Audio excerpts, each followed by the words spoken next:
Today, I thought we would talk about things that amazed me and still amaze me about the Netherlands. 5 things, in fact, that I still find extraordinary about my life here. For those of you who may not know, I am American by birth and Dutch by choice. I've been living in the Netherlands now for 22 years. So, without further ado, let's get into these 5 amazing things that still astound me. The first thing that amazed me about the Netherlands and still amazes me is the sheer number of bikes in this country.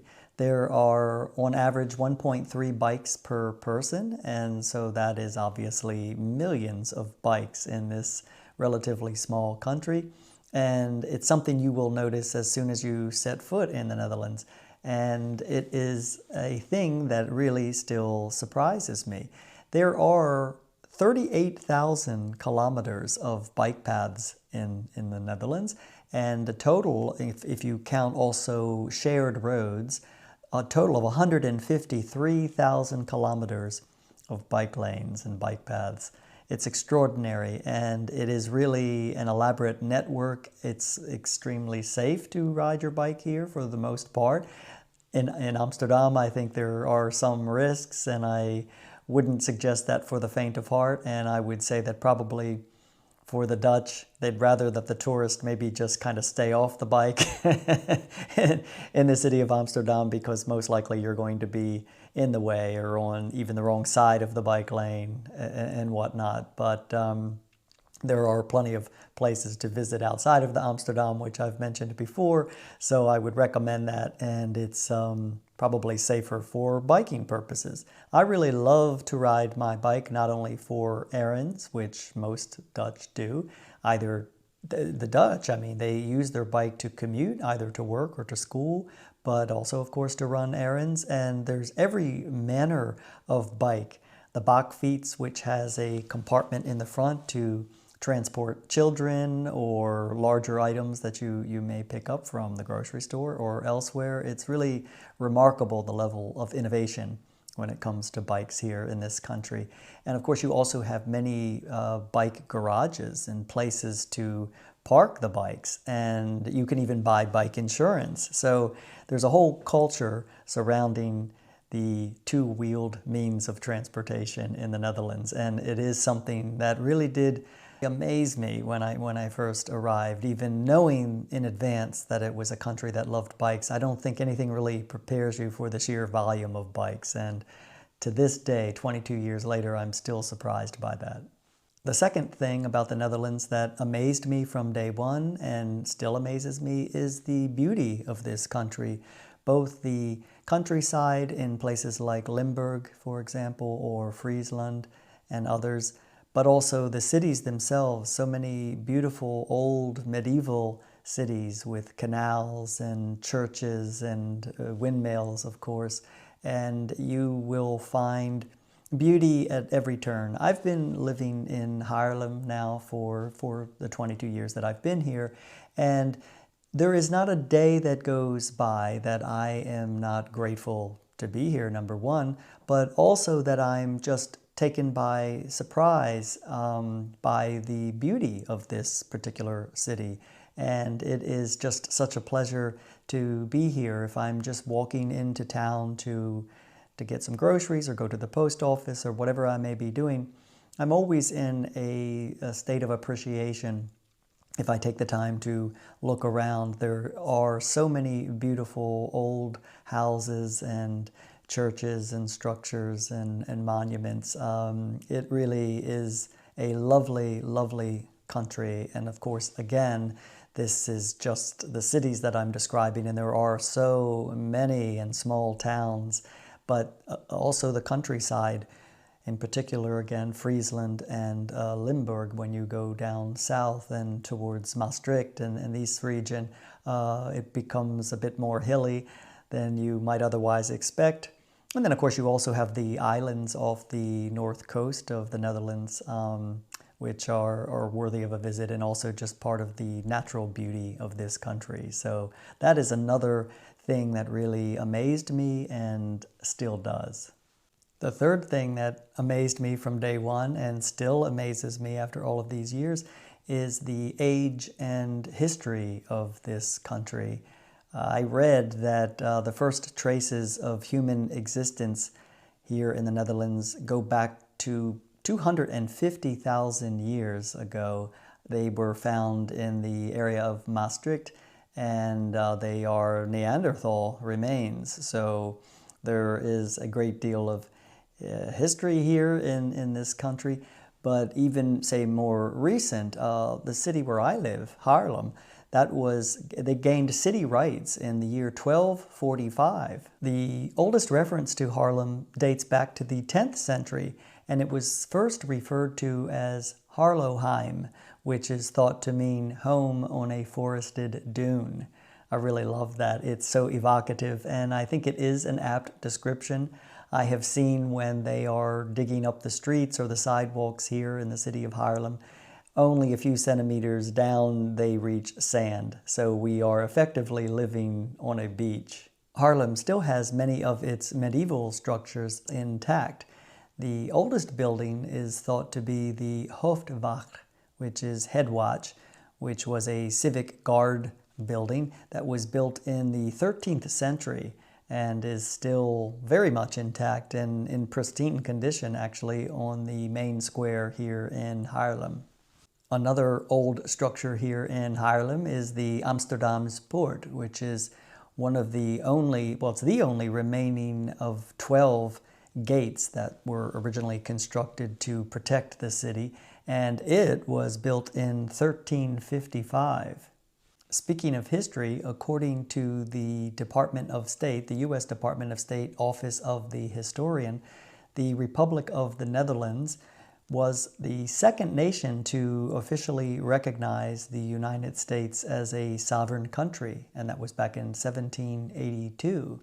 And in fact, there is an initial acknowledgement that predates that. I'm just reading here from November 16th, 1776, and that was when the first salute was given to the American flag.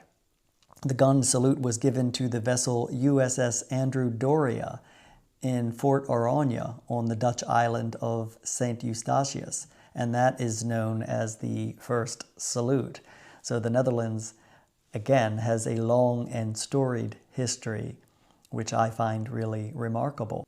My own house, my humble benedenwoning, which would probably be considered relatively new by Dutch standards, was built in 1901, and it retains many of its original details, such as the stained glass windows and panel doors and ornamented ceilings, and I really find all that thrilling. I did do some research at the archives here in Haarlem, and a couple of things that I discovered about this very house was that way back when, there was a gentleman named Otto who lived here, and he had a bicycle repair shop in town, and this is the place that he called home. The fourth aspect of the Netherlands that I found amazing from the very beginning and still do is its level of tolerance for so many things, even including a tolerance for Americans that wish to come here and call this wonderful place home. But no, really what I'm referring to is the tolerance in terms of sexuality, for example. The Netherlands is the first country in the world to institute marriage equality, legalizing gay marriage. And they also are tolerant of drug use, for example, and euthanasia and prostitution. Now, it is really misunderstood, I think, by many outsiders in terms of drug use. I think a lot of people think that the use of marijuana and soft drugs is legal in the Netherlands, but that is not the case. In fact, I just referred to an official website by the government of the Netherlands, and on that website it says, in the Netherlands, it is against the law to possess, sell, or produce drugs. Soft drugs are less damaging to health than hard drugs. Therefore, in the Netherlands, coffee shops are permitted to sell cannabis under certain strict conditions. A coffee shop is an establishment where cannabis is sold but no alcoholic drinks are sold or consumed. This is part of the Dutch policy of toleration. That is a direct quote from the government of the Netherlands website. Furthermore, it should be noted, because I don't think a lot of outsiders realize this, on that same website it says, and I quote, "To combat drug-related crime and nuisance, the Dutch government introduced a new toleration rule on the 1st of January 2013 that says only residents of the Netherlands are permitted to visit coffee shops and purchase cannabis there." A resident of the Netherlands is someone who lives in a Dutch municipality and is registered there. Whether this rule is actively enforced differs from municipality to municipality, unquote. So even in that official statement, it's stating that it's not something that is permitted for people who are not residents. And in the same breath, they say this may or may not be enforced in every municipality. I'm sure that it's not exactly enforced across the board in Amsterdam, because they are relying, I'm quite sure, on the revenue generated from the sale of cannabis. It does go on to say that coffee shop owners are required to check whether all of these, or all of the people that are admitted to the shop are allowed to purchase cannabis there. And that means that they are residents of the Netherlands, aged 18 years or older. And so that's a caveat there in terms of that, but there is obviously a level of tolerance with regard to the use of soft drugs in the Netherlands. Now, in terms of euthanasia, that is something that is also stated on the official website. In the Netherlands, euthanasia, termination of life on request, and assisted suicide are prohibited under Articles 293 and 294 of the Dutch Criminal Code. In the Dutch Euthanasia Act, an exception has been made by physicians, or for physicians. Euthanasia and physician-assisted suicide performed by a physician who has complied with all 6 due care criteria set out in the Act and has notified the municipal pathologist. In that case, then it's not a criminal offense. So even there is a level of tolerance, obviously, and that holds true for prostitution. Now, prostitution in the Netherlands is legal, provided that it involves sexual acts between consenting adults. Prostitution, I'm reading, was legalized in Amsterdam in 2000. And by lifting the prohibition on brothels, and this is a quote, "The Dutch government sought to give sex workers more autonomy over their profession, reduce criminal activity, and improve their labor conditions." Well, all of this is really astounding coming from an American point of view, but in terms of the Netherlands, it really is surprising to many, and to Americans in particular, the level of tolerance when it comes to things like the use of soft drugs, although we do see that changing in the United States. But like so many other things, also in terms of gay marriage, they're lagging behind by many years. And with regard to euthanasia, that is also the same. And with regard to prostitution, well, as far as I know, that is simply not legal anywhere in the United States, with the exception perhaps of maybe some brothels in Nevada. Not really clear about that, but overall, it's not something that we're accustomed to seeing. So that is something that really did amaze me and still does. And I really embrace the Dutch approach because I think it's one of practicality. When it comes to prostitution, for example, the world's oldest profession, the Dutch are not likely to pretend that that doesn't exist and look the other way. They bring it out into the light of day because it is a fact of everyday life. And in the interest of those people involved in the industry, it behooves them to bring it out into the light of day and allow those sex workers to be registered and to form a union and have certain insurances and protections. And I think that is beneficial. So, but that is just a thing that I did find really surprising, the level of tolerance here. And again, I still do find it surprising. A fifth aspect of the Netherlands that I found really amazing when I first arrived, and still do, is the number of political parties here. There are dozens of political parties, everything from the heavy hitters such as the Labour Party and the People's Party for Freedom and Democracy, to smaller parties such as 50 Plus or Party for the Animals. And by Party for the Animals, I'm not referring to the National Lampoon Animal House movie from 1978. I don't know if anyone remembers that movie. Here I am making a joke which probably goes over many heads, but by Party of the Animals, I'm not talking about party animals. It is a political party that was formed in the year 2002 as a single issue party, and among its goals, I'm reading, are animal rights and animal welfare. It has, so they oppose animal cruelty and the treatment of animals in agriculture. And the party has since developed into a left-wing ecological party. But it's just yet another example. And because there are so many parties in a multi-party system, no one party has a chance of gaining power alone. So parties must form a coalition government. And, well, that's outstanding, and I think really to the benefit of all. I think that then there's more likelihood for there to be representation of people's interests.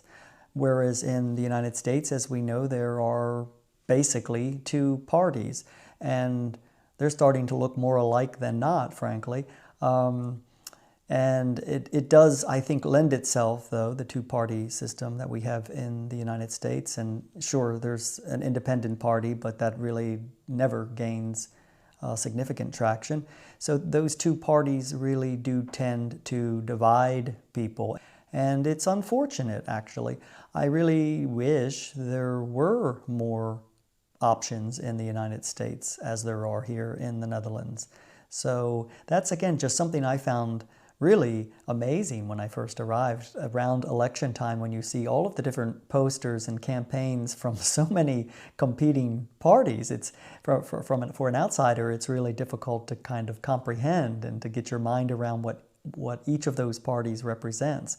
So it does take some time to educate yourself. But again, I really do think it is a system which favors more fair representation. So it still amazes me, and I really, really do value that.